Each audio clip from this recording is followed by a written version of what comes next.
Hi all, welcome to the Harmonic Revelation series 3 and let's learn together. இன்னைக்கு நம்ம series 1 ஓட கண்டினியூஷனும் series 2 ஓட கண்டினியூஷனும் பார்க்க போறோம். ஸோ ரெண்டுத்துல இருந்துமே நம்ம இப்போ கற்றுக்க போகிறோம்.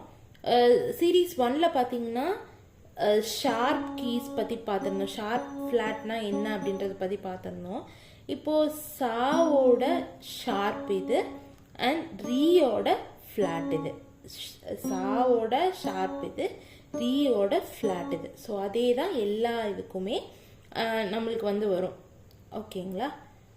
இது வந்து நீயோட ஃப்ளாட்டு, நீயோட ஃப்ளாட்டு, தாவோட ஷார்ப்.